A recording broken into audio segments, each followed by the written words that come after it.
Today, I would like to welcome our guest who had a powerful near-death experience, recalls leaving his body, entering higher realms. Life review, visions of the past and future. Welcome to The Returned.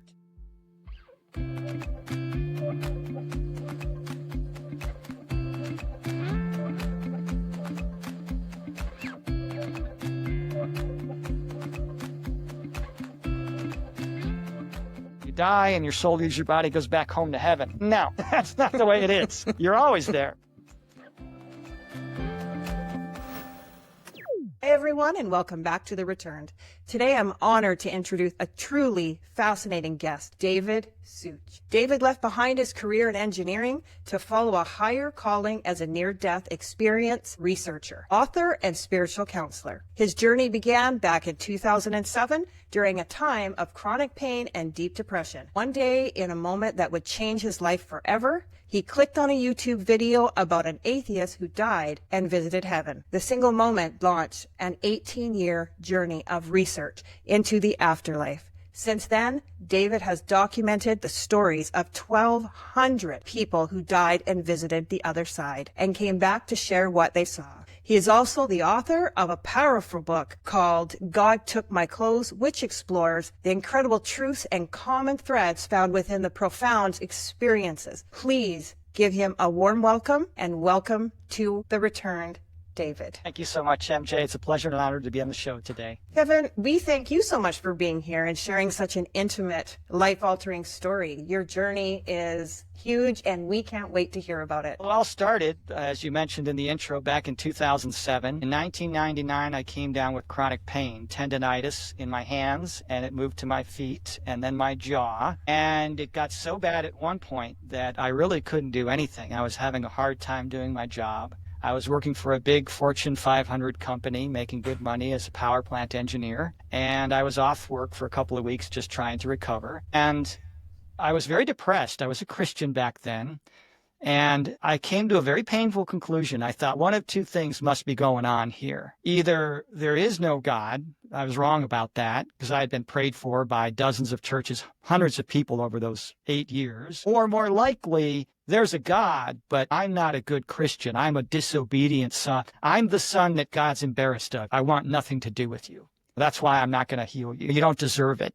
You're not my child, that kind of thing. And that was a really painful conclusion. And it was during that time I was bored, and back then YouTube, I think, was 2 years old in 2007. It was hard to find a near-death experience. And it just came up my feed. I wasn't even looking for anything. It came up in my feed. I clicked on a random video about an atheist who died and saw the afterlife. And I had training in my job because I was a sales engineer for a while. And so we learned about how do you spot a lie. And this guy displayed none of the signs of lying. As a matter of fact, he had a very genuine presentation. I could tell the guy was being honest. And he was an atheist. And of course, after his near-death experience, he became a pastor in the United Church of Christ. And so I started looking for YouTube videos on NDEs. And now there's more channels that I can keep track of. But back then, I might find one a month. And there was lots of books about people's individual testimonies. And then there were lots of high-end, esoteric, spiritual books that were very hard to understand unless you were high up there in spiritual understanding. But there wasn't like a spirituality 101 based on near-death experiences. So I started to write the book. And that's when things really got moving. And I would tell people, I'm writing a book. And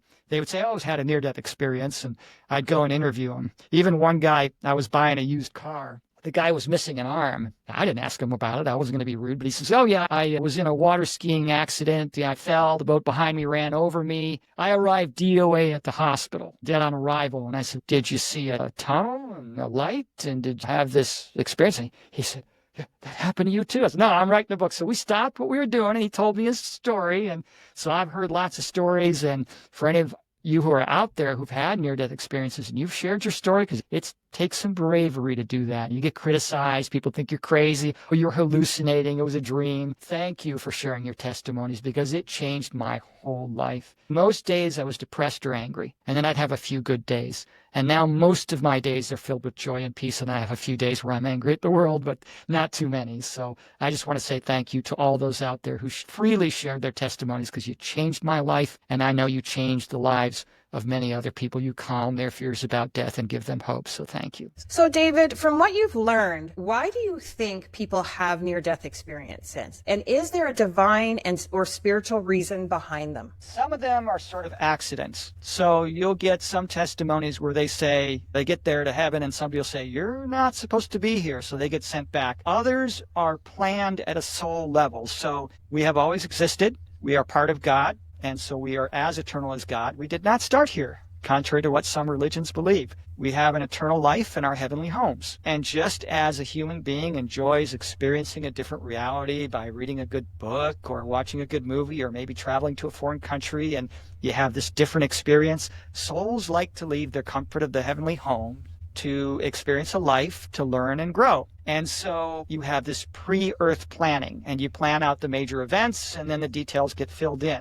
Now, free will is the highest law of spirituality. So it's like a vacation itinerary. You can deviate 100% from the itinerary. Some humans do, but most people follow the plan. And then if the person isn't doing well, they may decide to have a near-death experience to get them back on track. Or we were talking about yours before the show started, and it just gives you a jump start, a boost in consciousness, a boost in your psychic abilities and gifts. And then to plan a near-death experience, to say, I definitely want to have one, that's a gutsy move on a soul level, because when you experience the perfect bliss and love, so indescribable you can't talk about it in human words, you experience being home again, it is tough coming back here. Some people get depressed. Some try and commit suicide to go back home, only to be told you are not to take your own life. Every experience we can have down here can be used as a learning experience, except suicide. So some are planned, some it's an option to get you back on track, and some are accidents. Does that address the question?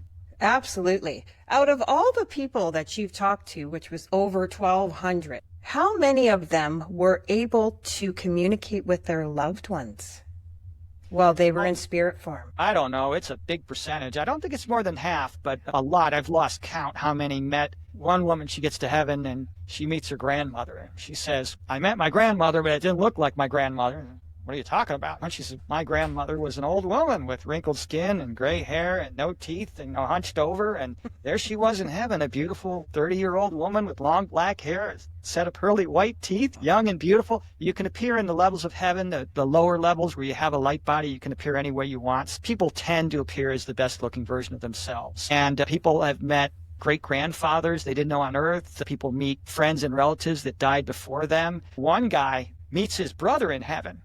His brother takes him around heaven, shows him the whole place. Only problem is he didn't have a brother. So he gets back and he says, I'm a dad. My brother took me through heaven. I don't have a brother. And they said, oh, your eyes got wide. He had a brother that died at birth, and they never talked about it. So things like that happen. Yeah, lots of people meet relatives, friends. And of course, the one that shocked me, because I didn't know pets have souls, people get to heaven and they meet their former pets. One guy, he was 9 years old in his NDE, gets there, he says, my dog Skippy was there. Skippy was there. And they can communicate with their pets telepathically. So yeah, if you lost a pet, you're going to see your pet again someday. They all play together and they're happy while they wait for their former owners to arrive. I think it's Job 12:10 in the Bible that says, in his hands are the souls of all living creatures. Yeah, sure they do.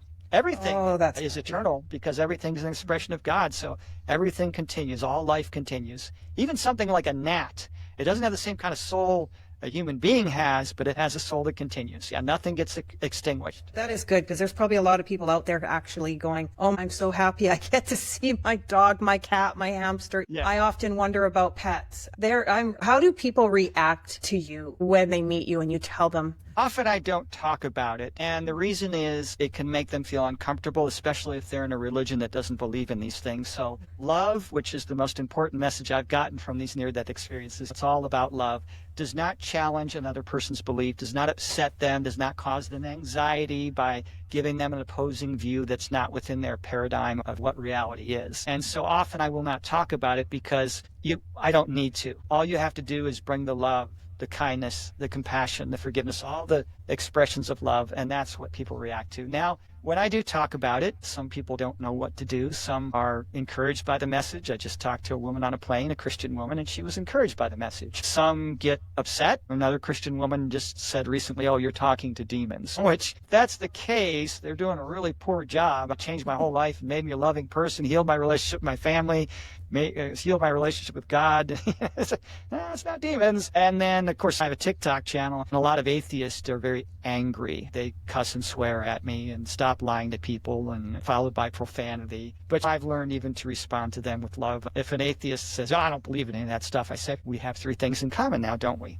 The first is we both believe the same thing, just reversed. So you believe we're human beings pretending there's a God. I believe we're little facets of God pretending that we're human. And then the second thing that we have in common is that we're both in the minority. Only about 9% are atheists in the world, and not too many people believe in near-death experiences. And the third thing that I have in common with the atheists is we both hope they're wrong. We both hope there's an afterlife. I don't hope, I know, but nobody wants to be extinguished. So I don't have any arguments with atheists. I don't believe in atheists, ironically. So everybody sees a different part of God, and love is an expression of God. So I've never met a human being that didn't at least have some love in their heart. And so I don't believe in atheists. That they've got love in their heart, that's an expression of God. They themselves are part of God. Yeah. Yeah, and I agree with you. I also believe that people are here on their own journey. And I do truly believe that people are on a journey back to that. Maybe, however, they pre-plan their life, something major could happen. I have actually seen a lot of near-death experience that involved atheists, which is interesting. I have too. And it's very interesting. Atheists don't go to hell.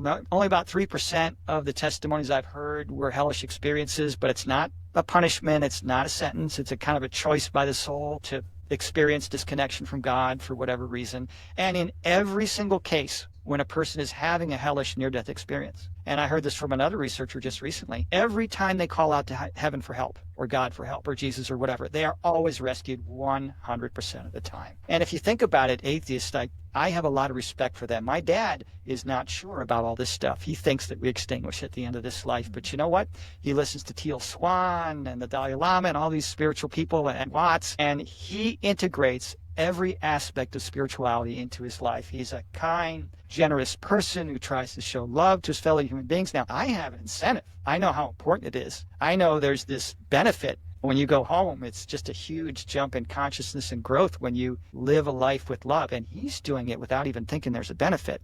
But if you think about it, what do we learn from NDEs? We learn that it's important to be loving and kind and show compassion. And whether you believe in the afterlife or not, if we all did that, it would make the world a better place. So I'm on the same page. I'm on the same goal of atheist. Yeah. Out of the near-death experiences you have done, what are some of the common revelations that people report after returning from the other side? They come back often with certain spiritual gifts, psychic gifts. Maybe some of them can talk to spirits. Some of them see auras. I remember one guy, he came back from his near-death experience, and he's in the grocery store, and he sees this woman, and he's getting a flash of this wedding ring in this dusty place with a grating with light coming through, and he thinks, that looks like the underneath of a refrigerator. So he's real nervous, and he goes up to this woman, he tells her the vision, and she doesn't say anything to him. Takes out her cell phone, calls her daughter and says, sweetie, look under the refrigerator. And then all of a sudden he sees tears rolling down, and she hangs up the phone and says, my mother died recently, and I lost her wedding ring. And I was just so upset with myself. I was just heartbroken. I don't know who you are or how you knew that, but thank you. Now, they have career changes as well. The first near-death experience I ever heard, Howard Storm, as we mentioned earlier, he was a atheist, and after his NDE, he became a pastor. And one guy who was a billionaire came back, and he gave up all his ties to finance and became a pastor in the United Church of Christ. And he was funny because he said he was a ruthless businessman, and he called up his old business contacts. And he says, Jim, last time we spoke, I did this thing, and I wasn't very kind to you, and I was just wondering if you could forgive me. It would really mean a lot. Oh, okay. I didn't know what to do. One guy gave up his career and became a marriage and family counselor. A policeman became a high school teacher. One man who was involved in organized crime became a counselor for young people in trouble with the law.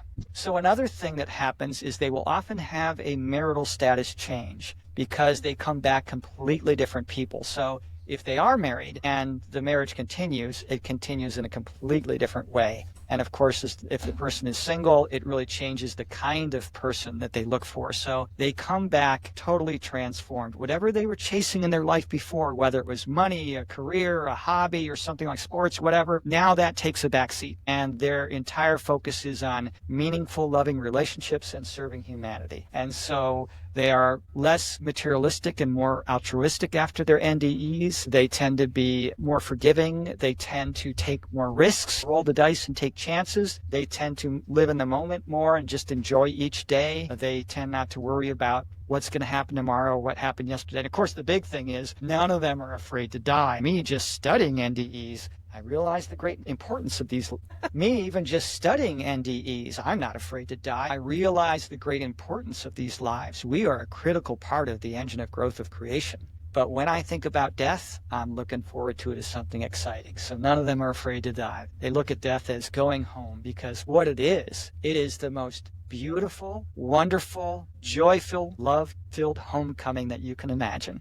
You know, it's going back home after being a long journey away and being tired and drained, and you're finally back home with all the creature comforts, and you can hear the music again, and you can feel the love again, and you can feel the unity again. No more fear, no more crying, no more pain, no more tears. You're back home.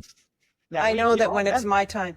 Yeah, I'm not going to be sad leaving the body behind. If you're old, I remember one lady, she had a near-death experience when she was 7. If you're in an old body full of pain, she sees other people in the tunnel. And her brother, who had died in the Vietnam War, was guiding her through this tunnel. And some people are just like calmly emotional like she was, and others were, for lack of a better term, like, what? And she says to her brother, what's up with those guys? And her brother says, oh, those are old people who were in broken down bodies, riddled with pain, restricted. They couldn't move around anymore. And they're overjoyed to be young and healthy again. Could you imagine the feeling they would have? That would be just so incredible.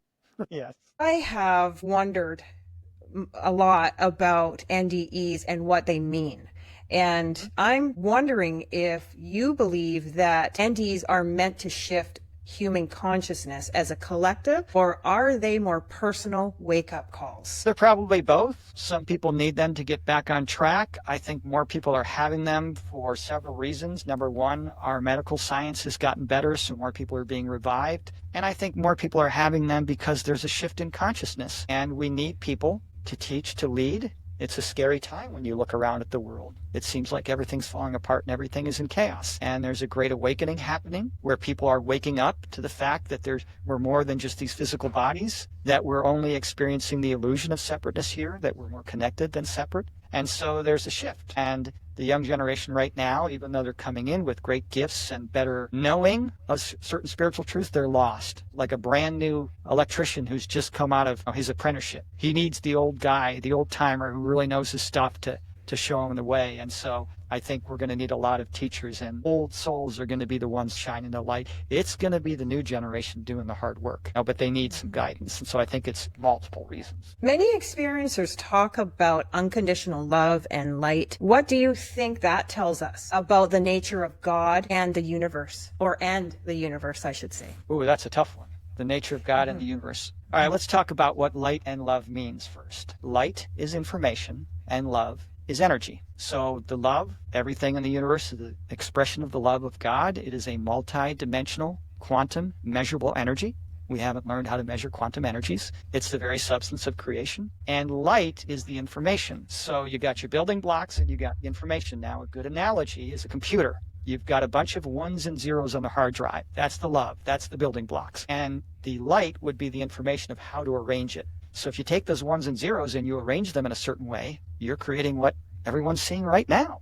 This is ones and zeros, recreating an image on a screen. You can recreate characters or music or works of art or writing. And so light and love together create consciousness. And we are all expressions of that one light and love. And consciousness learns through contrast. So in a perfect environment, we don't grow. Now think about if you had been born a billionaire. Would you have had a job and contributed to society? No, you'd just be out having fun, probably. Most people would. I would have never written a book or tried to help my fellow human being if I didn't have a motivation to have a job and do work. And so to experience contrast, we have to leave the comfort of our heavenly home. And near-death experiences have been told that if it were not for souls leaving the comfort of heaven and coming down and incarnating, the growth of creation could not continue, and the bubble of love of heaven could not continue to exist and grow. So we are all part of God. Even something like a rock is an expression of the love of God. In the empty space between the nucleus and the electrons of an atom is the love of creation. It's everywhere. It expresses itself in all things. It creates all things, unites all things. It is a one consciousness that is the many, the great I am, the many expressions of the one. That is like music to my ears. And I'm not even kidding you. Seriously, while I was sitting here, I was almost humming because it was like listening and thinking, that is really resonating with me. You have spent a lot of time doing this with people, and you've come to a lot of understanding. What you've learned about love, as in, does love die? Does love carry on even when one partner is here and the other partner is there? Certainly, they're still around. If you talk to them, they'll hear you. They'll often send a sign, sometimes like a feather or a butterfly. That they will send a sign to let us know they're still around. And some of them come back here and help us. And of course, love does continue. Love never dies. It only grows. The nature of creation is growth. You'll see it everywhere here on Earth. People grow, businesses grow, cities grow, trees grow, everything grows. And creation is growing. And it's becoming more complex and more beautiful. It's a giant fractal. So love does continue. The relationships we build here on Earth continue in heaven. And many people who are in families or a husband and wife or that kind of thing, they're in the same soul group. So just like here, we have groups of people that get together and maybe go scuba diving or skiing or have a book club or bowling or whatever, groups that form. There's lots of soul groups in heaven and they overlap. So, the person that is your spouse now might have been your child or parent in another lifetime. We've had many lifetimes. So we read many books and watch many movies and travel many places. We have many lifetimes. Matter of fact, I've heard that the average human being is about 1 million years old if you add up all their lifetimes, and there isn't a single soul on Earth right now who's had less than 400 lifetimes on this planet and on others. Wow. I wanted to go back just for a sec, circle back to what you were talking about, the future. Mm-hmm. And I wanted you to elaborate a bit on that for us, what you feel and see coming in the future for us. When you survey the world today, it looks like a big mess, and it is. There is a common theme you will hear if you study near-death experiences. People will come back and they say, I was shown or told or it was explained to me that there is a perfect plan of creation and it's working itself out in its perfection. Have you been down here to Earth and looked around? When you look around, it seems like the world is going to hell in a handbasket. Things are getting worse. People are becoming more selfish and narcissistic, and there's more corruption in government and business and finance, and it just seems like everything's going south. Nothing could be further from the truth. The terrible twos, the teenage years, these are times of great change. And with great change comes great chaos. The dance of consciousness is always one of 2 steps forward and 1 step back. And it doesn't take much of a genius to see that we're in a step back right now. But that step back is necessary for the dance. What do you do when you want to get a car out of the mud? You rock it back and you push it forward even more.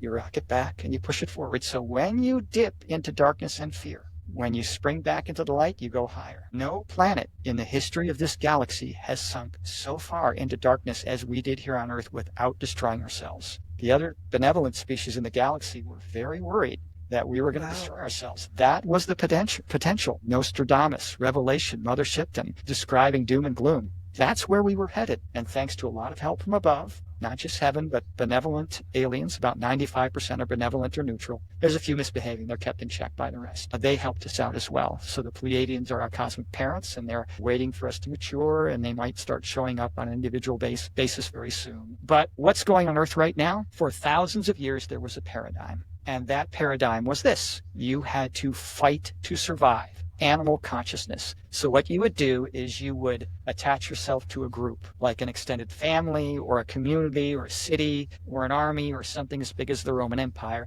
and then you made yourself as strong as possible. And then you went out and you took from the weak. And that was the norm. That was what was expected. If you didn't do this, the attitude was, what's wrong with you? You're either going to be a victim or you're going to survive and thrive by taking from others. Which is it going to be? There's a new paradigm. And humanity has not woken up to it yet. With our technology, now these phones, with our computers, with our communication abilities, homeless people can talk to anybody in the world, with our satellites and mass manufacturing. The new paradigm is this: there is enough for everybody. We don't have to fight each other anymore to survive. And corporations are trying to hold on to the old way of doing things, cutthroat competition, and governments are trying to keep their grip. and the globalists are trying to really stay in control. These 2,500 super wealthy families, the finance is sick. The banks of the world, money, which is supposed to serve as a useful tool for exchanging goods and services, has become this competitive sport where everybody's trying to rob from each other. And we haven't woken up to the fact that we don't need to fight each other. That there's a good documentary online called The Light Bulb Conspiracy that talks about how corporations are now designing products to fail and be disposable, so we keep buying. So we're just in the process of waking up, and we're going to discover that we're all connected. That's going to be discovered scientifically soon when they measure quantum energies. We're probably 30 years away from that. And when we discover that, we're going to realize we cannot harm another human being without harming ourselves. We cannot help another without helping ourselves because we're connected. And so we're not going to let tens of thousands or hundreds of thousands of homeless people forgotten, living in the streets, addicted to drugs, mentally ill. We're not going to let that happen because that harms us. And so we're about 50 years away from peace on earth. There's no set timeline. Human beings have free will. We're about 150 years away from a new world of love that's coming, which is the title of the book I'm writing right now about these changes that are happening. So there's going to be some chaos. Change is never easy. When you're knocking down your old house that's breaking down, can't be patched up anymore, and the bulldozers knock it down, it seems like the end of the world if you don't know what's coming. All the old systems we relied on that were dysfunctional are breaking down, are falling apart. Big pharma. It's like the dismantling of the old guard. Yes. That's what it feels like, what you're saying. Yeah. Yeah. So big pharma, for instance, is going to be one of the first businesses that's either going to have to change or fail, because in the future it's going to be discovered that they're knowingly keeping people sick for money. So we're going through a lot of change. And my advice is to just stay calm. You don't have to be part of the chaos. You can be in the eye of the storm. And if it is your intention to have a good life with an abundance of health and finance and good relationships and a life filled with joy, if that's your intention, that's what you'll get. And you don't have to be part of all the craziness that's going on in the world. And my number one advice is turn off the news. A negative fear report. Amen to that. Yeah. I haven't had television in 13 years. Awesome. Yeah, me and my husband both, we just decided that no, we're in charge of what we learn and what we see. But having said that, do you see any awakening in a short term, any type of positive reinforcement for us still here, like that we may see in our time on? Sure, we're seeing it right now. You don't hear it on the news because they sell fear. 8 billion people, the worst of the worst behavior, and they bring it right to our living rooms. The news is not talking about how in the Middle East, young Jewish and Muslim children, teenagers are getting together and playing games and getting to know each other and saying, wait a minute, why should we hate each other? Because our grandparents did it? We don't care about that. And we want to have peace. It's not on the news that back in, I think it was 2011, some radicals were threatening the Christian churches in the Middle East, and groups of Muslims said, we don't agree with their religion. We don't believe what they believe, but it's supposed to be a religion of peace and love. So they formed human shields around the church. They're not putting on the news about how in Africa, there's huge efforts to bring back old technologies to capture water runoff, to go into the ground, and they're regreening deserts, creating forest where there was desert. They're not talking about young people who are coming in and they're coming up with new, simple, obvious solutions to age-old problems. That's not on the news yet, but even that's going to change. We are great manifestors. We are creator gods, just like our Father God, Father, Mother God. And whatever we focus on, we get more of. And so news is very bad because we focus on it and then we get more of that bad. And so in the future, people are going to demand good news. And as that happens and we start focusing on good news, it's going to really snowball. It's going to get a lot more good fast. So the changes are already happening. There's the goodnewsnetwork.org. That's what I watch. Got a YouTube channel. They got a website. And there's a YouTube channel that talks about faith and humanity restored. We're starting to see the beginnings of changes. But we don't see it yet on the news because they're just broadcasting all the negative stuff. I really like that. I think I'll put that down in the link for people if they're interested in looking more into that. It might help. Oh, sure. I agree with you 100% about what's happening in the world. One thing I can say is that I have noticed a lot more younger people with YouTube channels, TikToks, what Reels I think it's called on Facebook. I'm not really good on social media. I use it, but I can only do so many at a time. It's hard. Yes. It's very hard for me. But what I have noticed being on there, and that is how I found you, is there is a lot of younger, under probably 25, with spiritual TikToks about like consciousness, aliens, all sorts of things. And I was floored. Floored. So when I look at it, I look at the whole, I think, wow, people are waking up. And those younger people I feel that younger generation is really going to propel us forward. Oh, yes, it's going to be them who are going to fix up the mess we've created. Whenever I talk to a group of young people, I almost have to start out with an apology for what my generation did. It's embarrassing. The Vietnam War, 2 Gulf Wars, we've trashed the environment, the soil, the air, the water. We've created GMOs, which are horrible for the body. We've left here in the United States, the younger generation, with a mountain of debt. And they're going to come in and they're going to clean it up. They're going to have the energy and the strength. They're going to come up with new ideas. And like you said, they're waking up.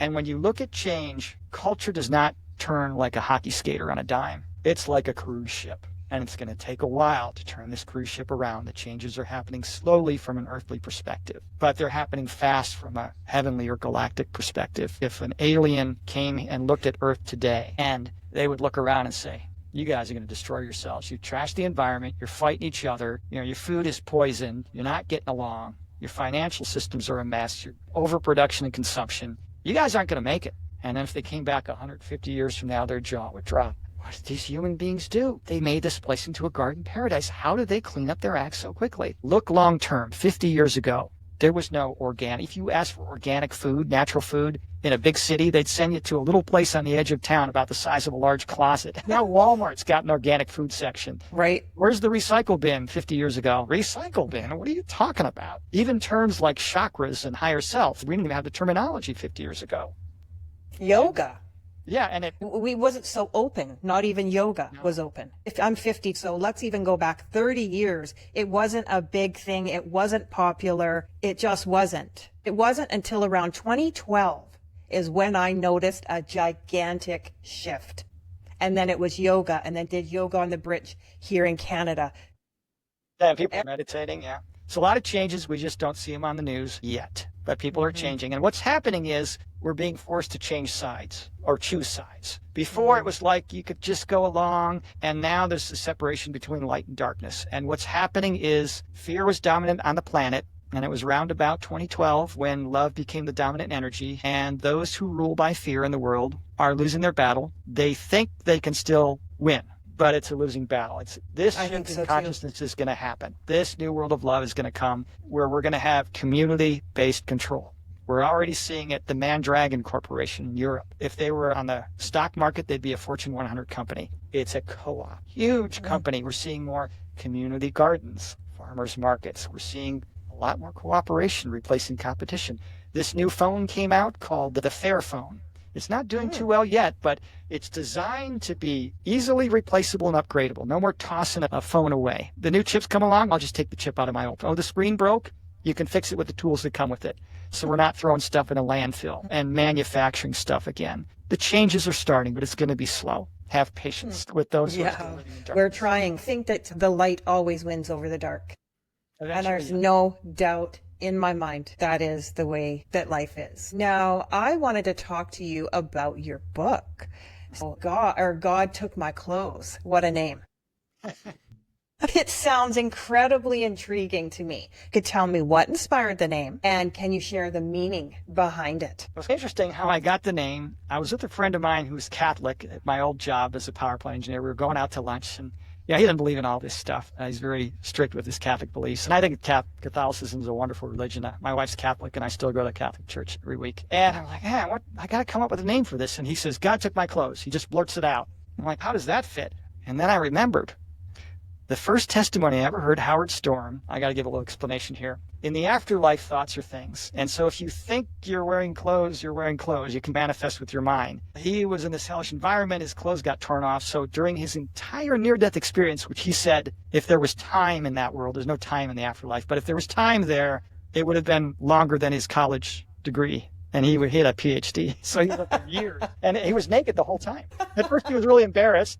And he's covering himself up. He's covering his privates. And they kind of explained him, like, when you see a dog, do you go, oh my gosh, that's embarrassing, a naked dog? He said, no, that's just what a dog looks like. Yeah, we've seen you naked many times. Just relax. So he was naked the whole time. So it was like when the earthly ego is stripped away, it's the naked you. That's one. And the second one is the first testimony I ever heard. His clothes were naked. That's where I got the name. And what inspired me is just, I thought that the message needed to get out there, like a spirituality 101. What do these guys say? Just a summary of everything. So I took 1,200 experiences. By the first version, I'd only heard 700. The second edition is out now, and that was 1,200. But I just summarized what they say. I talk about the future of humanity, the importance of forgiveness, love. I go over not individual testimonies, but what the testimonies say. I gave about 6 or 7 pages of quotes of people describing the love of heaven. A lot of people like that. And so I was just inspired. And then later I found out that I'm a teacher. One of my interviewees says, "You're not an engineer, you're a teacher," which made sense because I used to do training at my old job, and that was what I liked the best. And of course, both my parents were teachers. It should have been obvious to me, but now I enjoy teaching spiritual subjects. So it's kind of part of the thing that helps me teach others in the world who want to learn about the subject. So readers can expect to see little excerpts of testimony from your NDEs that you've interviewed, pardon me? Yeah. Is it little testimonies? Okay. And is there more a personal reflection or a collection of research or both? Most of it is directly from near-death experiences. I do get some spiritual downloads and insights, and then I have to go check and make sure they're right. Most of it comes from near-death experiences. Some comes from channelers. So for those of you unfamiliar, channeling is where a human being raises their vibration, and the entity, either from the other side of the veil or maybe an advanced alien, lowers their vibration. They need to be on the same frequency to talk, just like CB radios, got to be on the same frequency to talk. And then they have communications. So there's Pleiadian channelers. My favorite channelers are Cryon, channeled by Lee Carroll, Bashar, channeled by Daryl Anka. So I've got some information from channelers, trusted channelers. I don't just believe any channeler, because the human being channeling can change the message or misinterpret the message if they're not good channelers. But for instance, Cryon, channeled by Lee Carroll, he spoke 7 times at the United Nations channeling, not before the General Assembly, but to members. It's okay, I believe this guy. And then some comes from spiritual downloads, but the vast majority is from NDEs. Was there an NDE that impacted your book, shaping actually the heart of the book? On NDE, but me personally, it was the very first one I heard from Howard Storm, the atheist. As a matter of fact, the YouTube video I clicked on, I don't think it's online still, it might be. Back in 2007, I transcribed that entire testimony and put it in the section on hell. And that really impacted me because I thought, I'm not good. God doesn't love me. And here was this guy who spent his whole life being a militant atheist. He was one of these guys, just his personality, slamming his fist, yelling at people. There's one in every group, right? These just characters that are dominating and angry, and that was him. And when they were taking him to heaven, when he was in this hellish environment, called out to Jesus for help, and Jesus came and got him, and they're going towards this world of light and beauty and love and purity. He thinks they've made a mistake. That place is pure and good. He thought of himself as garbage, scum, filth. And I don't belong there in that good place. And they stopped. They weren't in heaven, they weren't in hell, they were in between. And Jesus looked at him and said, "We don't make mistakes. You belong in heaven with us." And when I heard that, of course they loved me up there. And I learned, well, of course God loves you. He can't not love you. You're part of him. It's like taking the love for your children, multiplying it by 1,000,000. God adores us. So that was the one thing. And the other thing was when they told him, "You've never been alone down there." Like when they were sending him back, he said, "You can't send me back to earth," because people have experienced heaven. They don't want to go back. It's like the most fun, amazing, wonderful, joyful place. Even the word love is completely inadequate to describe it. And everybody who goes to heaven just for a brief moment wants to stay there forever. And he wanted to stay. And they said, "No, it's not your time. You got to go back to earth and live the way God wanted you to live. Love your neighbor. Love God as your." So he said he had a long argument with Jesus. And Jesus isn't quite like the Jesus I learned about in Catholic school. He's like talking to your best friend. You can say anything to him. He's really funny, just laughing and that kind of thing. And he thought, "I got him." They had a long argument. "I got him now. If you send me back, I'm going to die of a broken heart because you'll be here in heaven and I'll be down there." And the Jesus and the 8 angels that were there said, "Do you not understand? Do you not get it? We've been answering all these questions. We've been explaining all this stuff to you. You've never been alone down there. We've been at your side the whole time, physically at your side. You haven't been alone 1 second. We never leave you alone. When you hike Mount Everest, you got a support group. You can't do that on your own. When you come down to Earth, the hardest planet in the galaxy in which to have a life, one of 3 hardest in the universe, you got a big support group. So just knowing I'm never alone, they're always at my side, is just a beautiful thing." So that was the testimony that really impacted. Yes. I don't know what it would have felt to hear that. It probably gives you chills every time you hear something like that. I cried the tears. Yeah. When he said, "You belong here in heaven with us," I broke down. Yeah. So that leads me to wonder a little bit about some people's hellish experiences. Mm-hmm. I'm going to circle back up a bit to that. So do you have a lot of people that have experienced a hellish experience, like hellish near-death experience? And if so, do you think that someone could create a hellish experience in their mind? Yeah, I've only had a few dozen testimonies where they're hellish experiences. I know they're not punishments, and I know they're not permanent. When a soul is ready, they always come home. But free will, as we mentioned earlier, is the highest law of spirituality. So if a person creates disconnection from God, they will experience that as long as it is necessary for them until they want to reconnect. And you'll see kids do this when they're mad at you. You're not my mommy. How long does that last? Not very long. No, that's true. So, yeah, I think they can create it. And really, there is no traditional heaven and hell the way religion sees it. There are only countless realms created by the groups of souls that inhabit those realms. So what they do on the other side of the veil is they create something called quantum fields. And anything the consciousness or the mind can imagine gets created and manifested, and it's instantaneous. Now, manifesting works down here, but it's slow, long, drawn-out process. Groups of people in a low vibrational state can create a negative environment or something that we call a hellish environment. I like to quote the 1991 movie Defending Your Life. He's in the afterlife, and he's sitting across the desk from this businessman who's managing his afterlife experience. He says, "Is this heaven?" He says, "No, it's not heaven." He goes, "Is it hell?" And the businessman says, "Actually, there is no hell, although I hear Los Angeles is getting pretty close." So there's various realms, and there is a point to it. Hellish realms would not exist in the perfect plan of creation unless there was a point to it. So what happens when you experience complete disconnection from love? What happens when you're disconnected from a loved one? They go on a long trip for 2 months and they come back. Does it strengthen the connection? When they come back in the door after being away for 2 months, think about the person you love most. Do you say hi to them like they just got back from the store? "Oh, hi, Jim." No, it's just, "Oh my God, it's so good." It strengthens it, right? And contrast. Consciousness learns through contrast. So that contrast makes the love grow. So that's my theory. I don't understand completely why there are hellish experiences, but that's what I suspect. That sounds accurate. If someone was watching that had lost a loved one, what would you say to them based on the knowledge that you have found through your NDE research? You didn't lose a loved one. So if I told my entire family, I'm going off for the rest of my life to live in a remote island paradise where there's no crime and theft and we just pretty much have fun all the time and a love-filled place, and after that's over and I reincarnate, I'll come back. It's not really lost. So it's a separation. It's a separation. That is true. That is true.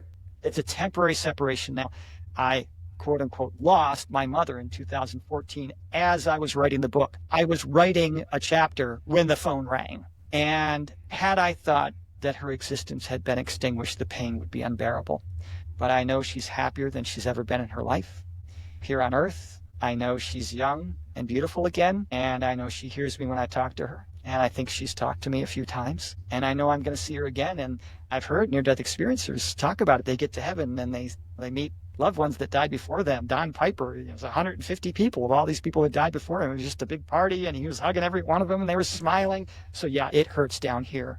And maybe that pain never goes away completely, but just if we're in pain, it's for us. We don't have to feel sorry for them. They're doing great. How do you think that humanity can help themselves in learning to cope better with the transition of our loved ones?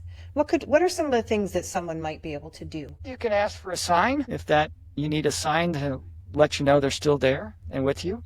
Sometimes they'll give you a sign. I really don't know. I would say for me, I just had to go through the pain. And I think it's important to cry when you're sad because that releases the emotion and helps the energy come out. So why do people punch things when they're angry? Well, that doesn't make sense. You risk injuring yourself. It's because when you do this physical action, it releases the emotion. There's even rooms now in some cities where you go and you pay money if you're angry, and they give you a baseball bat and you can break a bunch of stuff and you feel better afterwards because you're releasing the negative emotion. If you want to cry, if you need counseling, get counseling. Sometimes just talking to them, maybe they'll respond and maybe you'll hear them like I've heard my mother. But yeah, I don't know. It's just tough to miss a loved one. My wife, who I just adore, she is an angel of a woman. If she died, I don't know if I'd make it. I'd need a lot of help. I would be destroyed. And so do you believe they're fully gone, or did they just take off the meat suit per se? You could say it that way, but it's not really like they're gone. The way I talk about near-death experiences, that's wrong. I say you die and your soul leaves your body, goes back home to heaven. No, that's not the way it is. You're always there. So a more accurate analogy would be these VR glasses, you put them on. Yeah. And then you're in, like I did one of Italy. And I felt like I was there in Italy, walking around. I'm seeing people, and I'm hearing that it gets realistic. And imagine the technology 100 years from now, it might be indistinguishable from real life. But I'm still sitting there in the living room. It's not like when I take them off, I left Italy and I came back to my living room. No, I was projecting my attention to that fake world. So your loved ones are sitting right next to you in the living room. Your just attention is elsewhere. And so that's a more accurate description. They're never gone. They're right there by your side, and some of them come back and are direct helpers. So I remember one guy, he wouldn't tell me his name because he didn't want me using his name. He was a senator. I'm sorry, he's the son of a senator. His grandfather, the senator's dad, was showing him through heaven. And he says, Grandpa, what? And he was an adult at that time. He says, Grandpa, what do you do here in heaven? And he says, one of the things we like doing is helping you. What are you talking about? He says, actually, I got to go talk to your dad because he's messing up right now. So they go down in spirit form, and there's his dad in this Senate meeting. And it's a little side meeting, where they're talking about a bill or something. I don't know.